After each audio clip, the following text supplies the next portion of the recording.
On today's episode, understanding a painful strong tendon versus a painful weak tendon.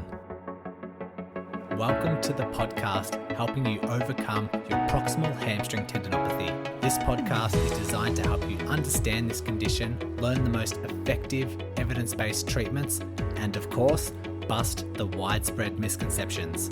My name is Brodie Sharpe. I'm an online physiotherapist, recreational athlete, creator of the Run Smarter series, and a chronic proximal hamstring tendinopathy battler. Whether you are an athlete or not, this podcast will educate and empower you in taking the right steps to overcome this horrible condition. So let's give you the right knowledge along with practical takeaways in today's lesson.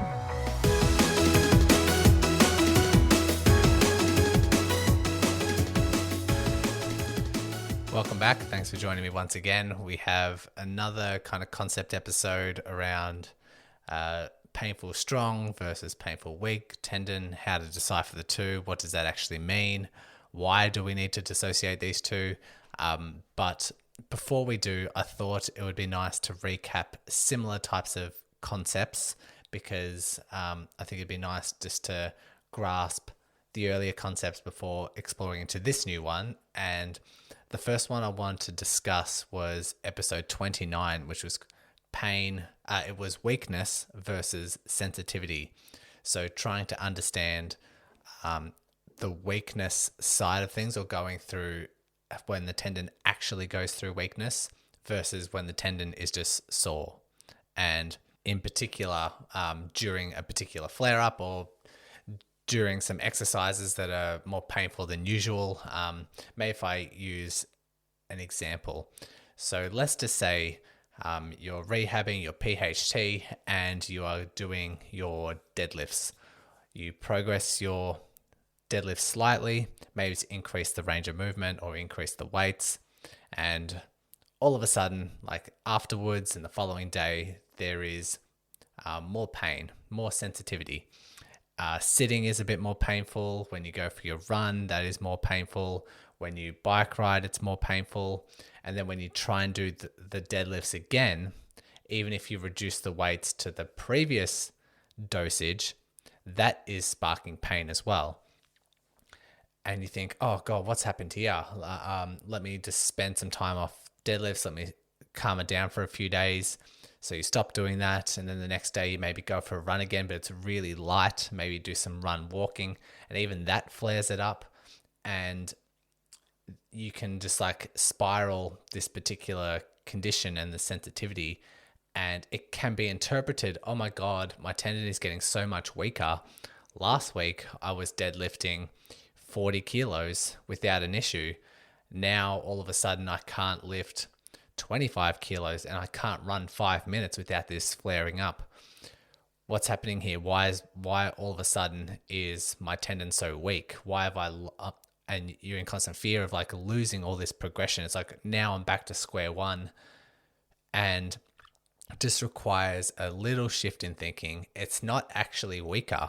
It's just more sensitive. So the weakness is a bit more long-term, like the structure of the tendon has not changed whatsoever. If you were to scan it before, scan it after, it looks exactly the same, it looks just as strong, just as robust. It is just, in this particular phase, a bit more sensitive. The pain receptors are a little bit higher so that the things that you demand of it, the things that you try and do, because it's in that heightened sensitive state, then just becomes painful. So we need to consider this difference because one, if you think it's getting weaker, it's very disempowering, extremely like discouraging to know that you've put in so much weeks and months of rehab only to just all be undone. That's very mentally tough to put yourself in during your rehab. But in reality, you just need to understand that it is just sensitive, and we just need to deal with it and calm down that sensitivity. And then once that sensitivity is calmed down, then you're as strong as you ever were before, provided that you tackle it in the right approach and you don't, your response isn't just, okay, let me just have weeks and months off, because that will start to attribute deconditioning and the tendon getting weaker, because weakness is a long-term process. Weakness is weeks to months of underloading. Depending how much underloading you do, if you completely rest, say bed rest, then the strength will diminish a lot quicker. But if you just spend some time away from deadlifts or your strength exercises and you spend time away from your running, but you're still doing a little bit of walking around, some cross training here and there, then that level, that atrophy, the deconditioning takes a lot longer because you're still active and moving about. So keep this in mind, around weakness versus sensitivity before we push into this new topic. So the new topic, a painful strong tendon versus a painful weak tendon, is usually, this is just my interpretation. It's just what I've seen just working with people with PHT, talking to new people with PHT almost every day. 75% of my entire caseload dedicated to PHT, even though, I mainly just see runners. Any runner under the sun is who I want to see. But a lot of these PHT clients are coming to me. This is just the pattern that I've seen. This is just what I've understand. This isn't really much to do about the literature. It's just, like I said, the pattern. So an example, we're mainly talking about the duration of a flare-up or the duration of heightened sensitivity when you do overdo things or when something does go wrong in your management or your load management, and how long that sensitivity remains. Now, I'll throw some examples in here so for you to better understand. If you were to do your deadlifts and your strength training and you were to take it the next step up and say, let me go from doing 30 kilogram deadlifts to 35 kilogram deadlifts. I'll do the same 4 sets of 8 or 3 sets of 10. And afterwards, there's a bit of sensitivity. There's a little bit of a flare up. Maybe you did them too quickly. Maybe it was the running that you did after the deadlifts. Maybe it was the sitting that you did after the deadlifts. Some sort of combination throughout the entire day that has led to the tendon saying, you know what? That was a little bit too much. The combination of everything that you did was a little bit too much. I need to let you know by producing pain, being more sensitive. The duration of that flare-up, no matter how severe it is, because I have seen very severe flare-ups, if it returns really quickly, I'm talking within 24 to 48 hours, that is a sign that your tendon is actually really strong. It can still be painful and strong at the same time. And I do have clients who experience a flare-up. Maybe they've gone traveling or they've just had to sit long haul flights, long drives, maybe compete in a running race that you have to drive to get there, and then you run and sort of push yourself a little bit, then you have to drive home, then the next day really sensitive, and they're really worried that this might produce weakness, produce like another flare, produce sensitivity, and they worry for about 24 hours. Then the next day they're like, oh, I actually feel a lot better than what I thought I would be. I'm actually recovering a lot quicker than what I thought. And when that happens, I say to them, that's because you have a painful, strong tendon. When it's strong, it's more robust and able to revert back to baseline symptoms a lot quicker. And that's actually quite encouraging because things happen in life. Like you do need to push the envelope sometimes. Unexpected things happen sometimes. Like if I were to do a really hard bike ride with my friends on the weekend, then I was to do my strength training that day. And even just this weekend, we're driving to Ocean Grove, which is maybe about 2-hour drive. If I was to do all those things in one day, then during that car ride, the second half of that car ride, I might start getting a little bit fidgety. I might start moving in my seat a little bit just because my tendons might be a little bit achy just because I'll push them through a fair bit. And I know myself, based on everything that's happened in the past, every time this happens in the past, I just return back to baseline the next day. So it doesn't spark any worry. Yes, it makes sense why they're sore because I've pushed myself through all these things in the day. They might be a little bit sore the next morning, give or take, but I know that the next day I can do some loading. I can still go for a run. I can still do some strength training. I can still bike ride, and it's not going to flare things up because I've spent so much time building up the strength of the tendons and really focusing on, slow, heavy stuff, but also the quick acting stuff, the running speeds, all those sort of things I've really developed. And so every time I encounter a flare, I'm just really confident it's going to return back to baseline symptoms really quickly without me losing fitness, without me losing strength. And that's what I always encourage my clients that have that same response. Well done. You've got really strong tendons. We know this for next time. And so that's an example of the painful, strong tendon. Now, the painful, weak tendons are a different story and needs to be approached differently. So the painful, weak tendon, like we say, we're talking about the duration of a flare-up or the duration of a sensitive period. And if that same thing happens, if we encounter someone who says, okay, listen to Brodie's podcast episodes, he suggests doing some slow, heavy stuff. I haven't done deadlifts before, or I have done deadlifts in the past and they've flared me up, but I've recognized that those deadlifts that I did in the past were probably way too heavy. So let me try 10 kilos, let me try 3 sets of 10, and let me try full range of movement and take it from there. Let's see how I feel.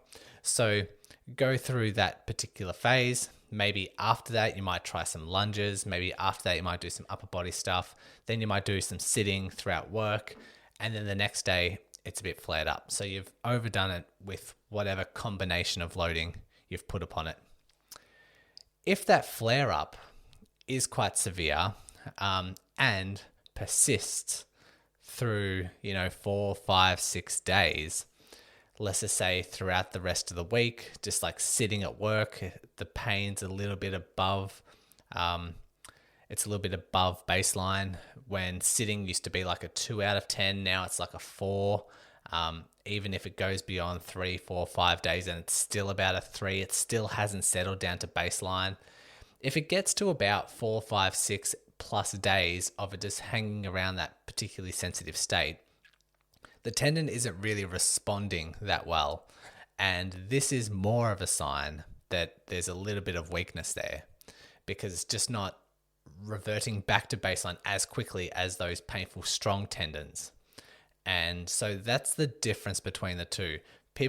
But what I see is people can have the same flare up, whether it's a strong, weak tendon, have the same response, have the same fear, the same anxieties, the same worries, like all these sort of things. But when one particular response is actually really encouraging, the other just means we need to take it in a different approach and we need to treat things more carefully, which we'll talk about in a second. This podcast is sponsored by the Run Smarter series. If you want to take your knowledge building to the next level, I have built out a Proximal Hamstring Tendinopathy video course, which complements the podcast perfectly.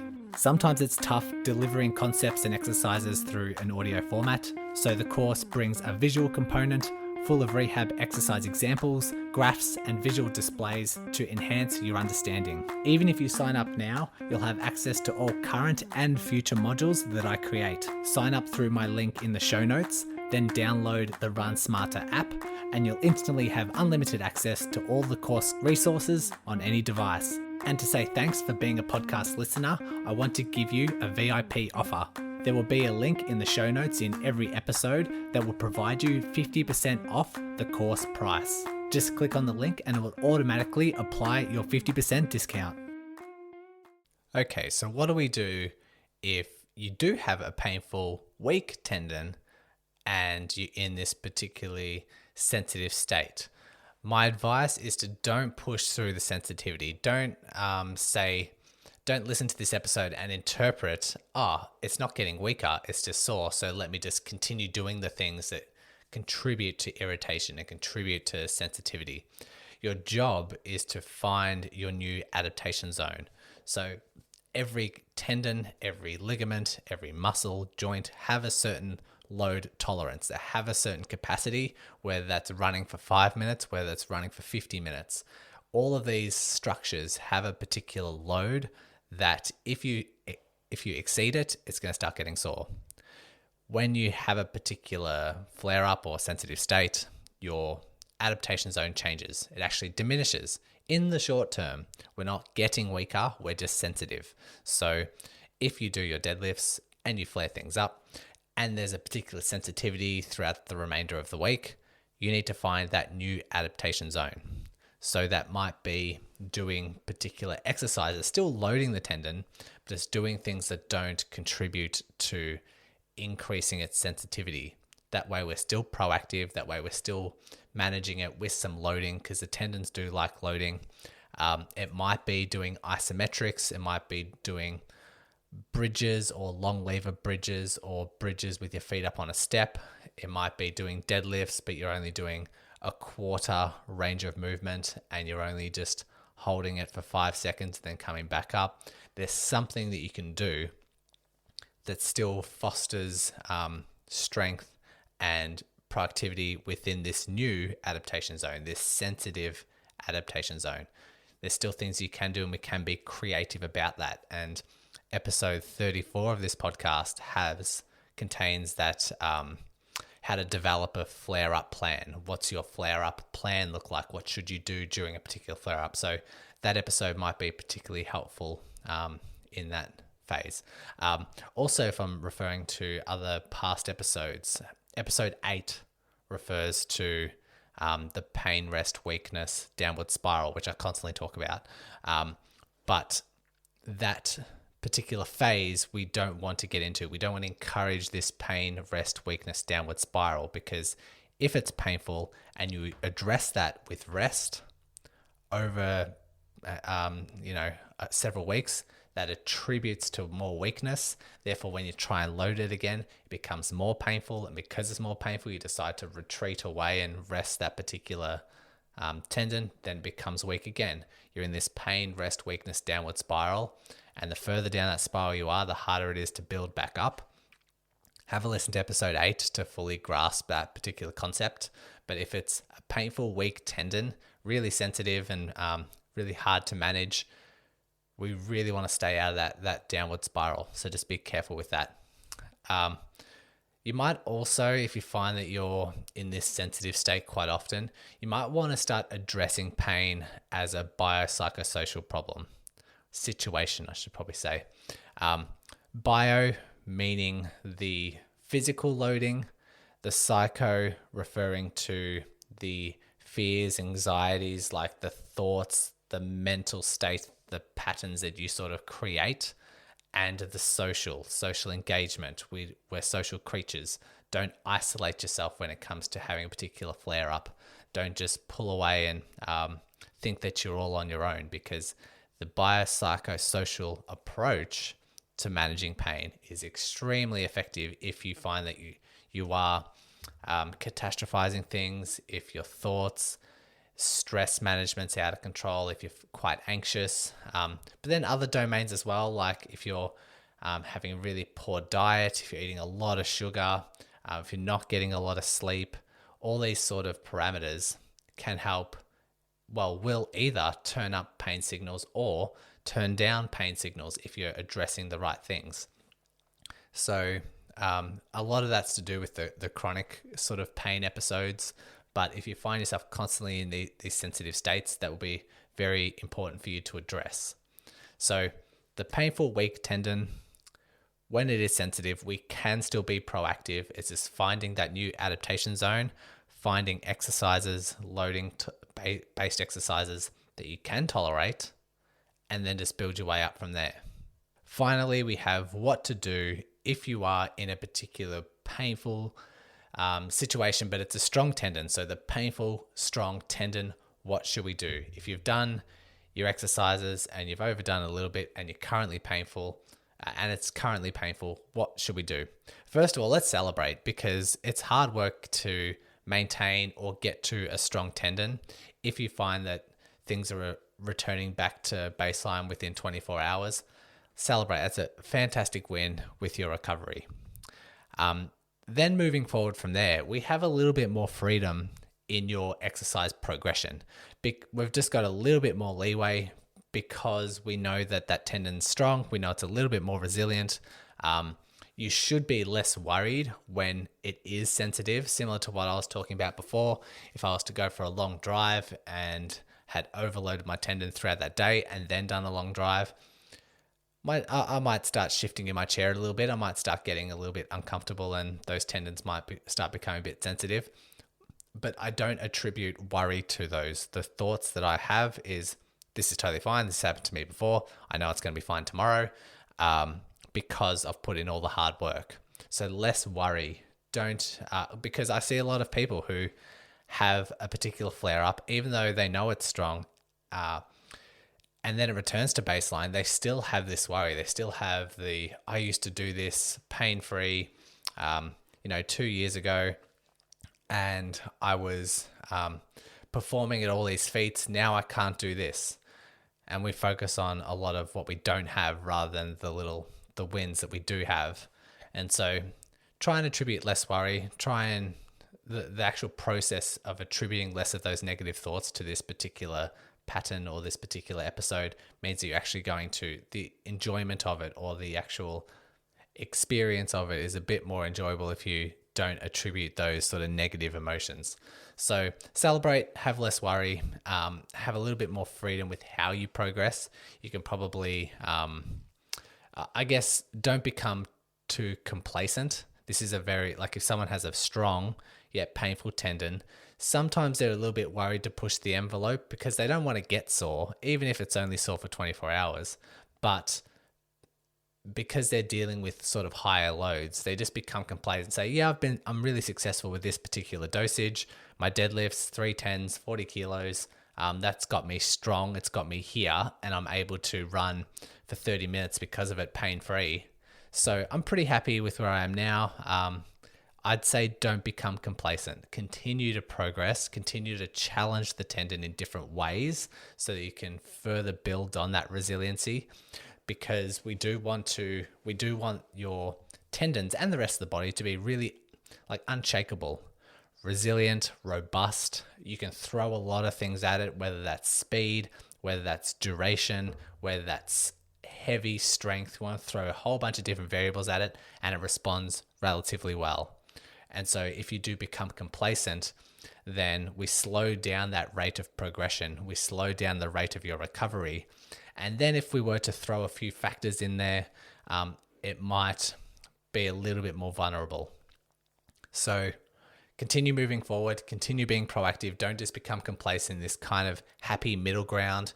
We want to keep continuing to strive, because with a lot of the runners and athletes that I work with, there's always a next goal. Maybe your first goal is to run 30 minutes pain-free. But then when you run 30 minutes pain-free, then you're looking for a race. Then you're looking to incorporate speed. Then you're looking to incorporate trails or speed and terrain. Or then we're looking for a marathon. Then we're looking for a marathon in a faster time. There's always things that we desire to do and continue to push ourselves. And so the tendon needs to be really strong as well as the rest of your body. So continue that progression, implementing some plyometrics, implementing speed into your resistance training, slowly working on speed sessions or hill sessions with your running, constantly building upon the weight, all within your adaptation zone, all within your capabilities. But the intent is to slowly build upon those parameters. So as we summarize, as we sort of have a recap of this episode, just keep in mind, weakness, if it's a sensitive tendon, if it's a sore tendon, doesn't necessarily mean it's a weak tendon. You can have a painful strong tendon. You can also have a painful weak tendon. They respond differently, and so we should approach it differently. Make sure that if you do have a particular flare-up, we're not... it doesn't mean that we've got weaker. It doesn't mean that we've lost progress. It doesn't mean that you're starting back from square one. We just need to wait for this sensitive state to diminish and then we continue moving forward. If you do have a painful weak tendon, then we just need to still be proactive, find your new adaptation sensitive state, find what you can tolerate, and then start there. Wait for things to calm down, then we work back up and learn from the previous flare up, learn what we had done wrong or learn what we maybe can improve on, and then build upon that. If it's a painful strong tendon, celebrate, make sure that we understand what might have gone wrong in this current state, why it's sensitive right now, because we don't want to continue repeating our mistakes, but we have more freedom now. You're at the stage where you do have a little bit more leeway, a little bit more wiggle room in your progressions, and avoid that complacency. Continue pushing the tendon with different means, plyometric, speed, weight, in order for you to continue moving forward, become unshakable, resilient, robust, and striving for the future goals you put upon yourself. I hope these concepts make sense. If I have referred to any previous episodes, if this is really just like going over the top of your head and you're not really sure about some of these concepts, like I said, I had episode 34 was developing a flare-up plan. I had episode 8, which was talking about the downward spiral. I had episode 29, which is talking about weakness versus sensitivity. So have a listen again to those particular episodes. If you wish, if you're finding this particularly hard to grasp, then maybe if you listen to those, come back to this, it starts to make a little bit more sense. Best of luck with your PHT rehab this week. Next time I have scheduled in when is it okay to stretch? When is it okay to stretch the tendon? Because there are a little bit of confusions around this particular topic. So I'll put together some ideas and we'll come up with that episode next week. Thanks once again for listening and taking control of your rehab. If you are a runner and love learning through the podcast format, then go ahead and check out the Run Smarter podcast, hosted by me. I'll include the link along with all the other links mentioned today in the show notes. So open up your device, click on the show description, and all the links will be there waiting for you. Congratulations on paving your way forward towards an empowering, pain-free future. And remember, knowledge is power.